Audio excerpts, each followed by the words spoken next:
É muito interessante quando vemos uma situação real, onde a cobrança e a rejeição gritam fortes.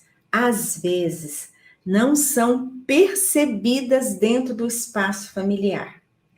Isso aconteceu com Cláudia.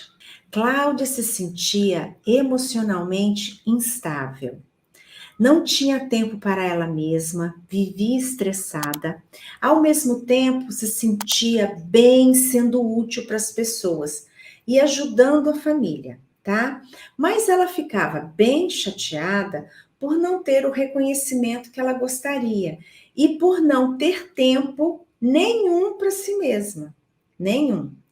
Ela pegava e carregava literalmente tudo nas próprias costas. Fazia tudo. Ela não sabia dividir. Desta forma, ela sofria e não sofria pouco, pois fazia tudo e guardava situações que ela não concordava dentro do coração, que gerava mágoa dentro dela. Então, ela ouvia algumas coisas dentro de casa, ela guardava aquilo que ia criando um bolo dentro do coração dela, ela era muito fechada. Tinha dificuldade de falar seus problemas e principalmente de resolvê-los. Ela se auto-sabotava o tempo inteiro.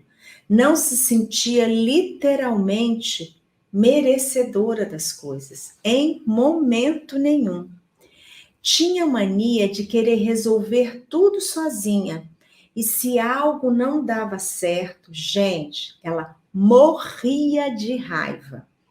Ela se levantava de manhã triste, abatida, achava até que poderia estar com algum tipo de depressão, mas ela se mantinha sempre quietinha, escondida, não falava nada para ninguém, tá? Nada para ninguém. Tudo isso ela relatou para gente.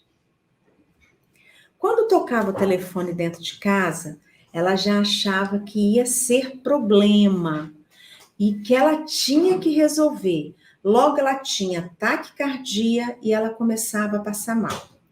É importante salientar que a família tentava ser presente, mesmo com todos os problemas.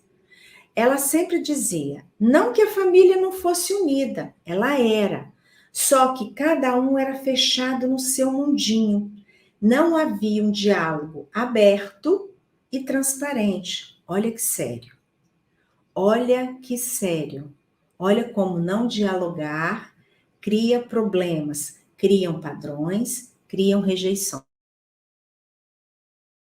O que acontecia na família.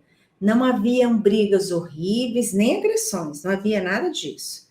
Mas cada um ficava no seu canto, em silêncio, curtindo suas possíveis mágoas.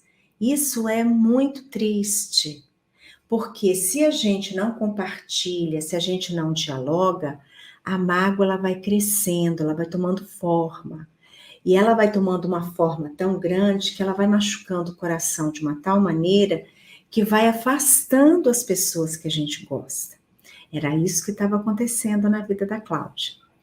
Os assuntos, eles ficavam sempre a resolver.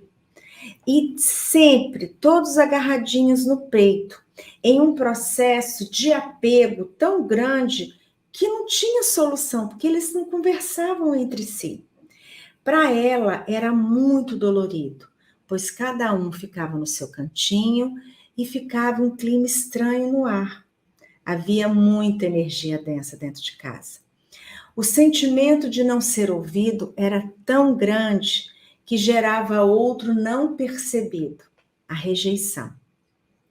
Não havia um diálogo amoroso, cuidadoso, que a Cláudia sempre sonhava.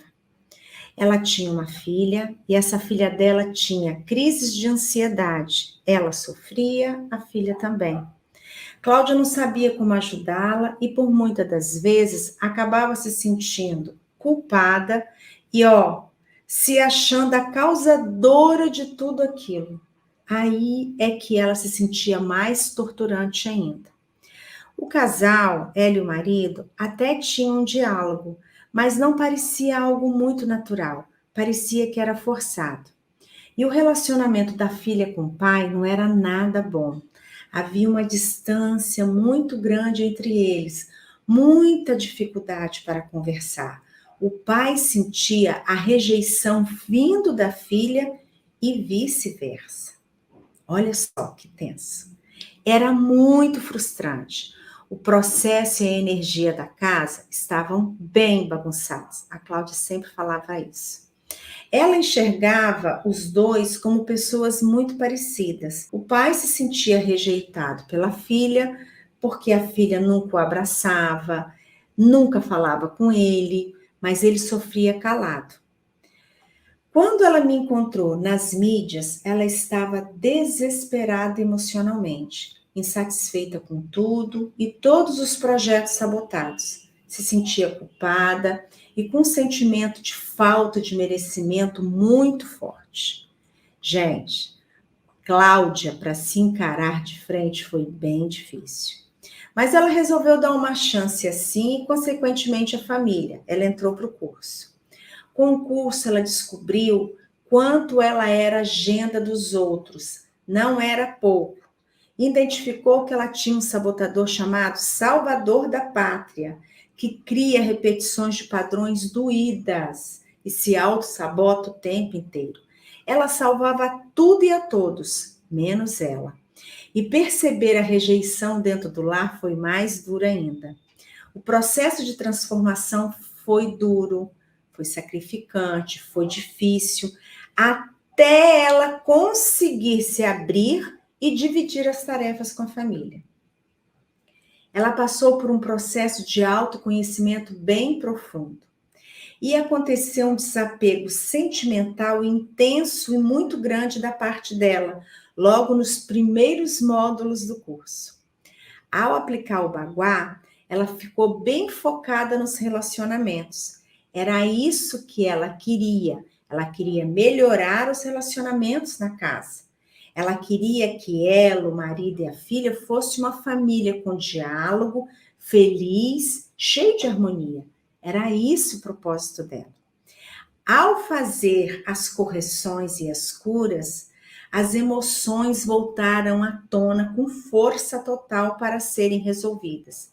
E ela foi resolvendo uma a uma. Ela compartilhava sempre isso. Ela dizia para a família que ela estava fazendo um curso e que todas essas energias iam passar. As fichas aos pouquinhos foram caindo. Até mesmo as observações que Cláudia fez em relação ao seu marido e à sua filha. Ela observou que os dois eram de gerações e criações diferentes e que cada um precisava ser respeitado e levado em consideração para entender e buscar o equilíbrio que ela tanto estava atrás. O pai teve uma criação diferente, a filha também. Tem pensamentos e ideias diferentes. Então, ela precisava entender esse contexto, porque ela também foi criada de forma diferente. Ela começou a perceber que ela precisava entender, se entender para entender os outros e ajudar os outros. Foi um processo profundo, pois assumir e conseguir se priorizar para a Cláudia foi muito doloroso, porque quem tem o Salvador da Pátria enraizado na cabeça como um padrão, não solta fácil. Sempre se sabota para ajudar o outro. Seja um vizinho, seja um pai, seja uma filha, sempre. Mas ela conseguiu. Ela falava assim: tenho que me ajudar, mesmo me arrastando. Isso para ela foi muito sofrido, tá? Isso porque ela se encarou. Ela continuou firme e forte, trabalhando as técnicas de harmonização no lar e sempre tendo em mente aquilo que eu falo e afirmo, que é possível cuidar da saúde do corpo e da mente fazendo casa-terapia. E era isso que ela queria. Através da casa-terapia, ter a sua vida em paz e harmonia. Quer prosperidade maior que isso? E durante o processo, aconteceram muitas coisas. Olha só, na pandemia, a filha conheceu alguém, resolveu se casar, e esta pessoa veio a agregar valor para a família. Cláudia percebeu e ela foi se libertando. Ela foi entendendo que o filho tem as próprias escolhas, que ela precisa respeitar esse processo, porque ela também teve as suas próprias escolhas. As crises, à medida que ela foi fazendo as harmonizações, as crises de ansiedade da filha também foram aplacadas, também foram tratadas. E olha só que coisa mágica.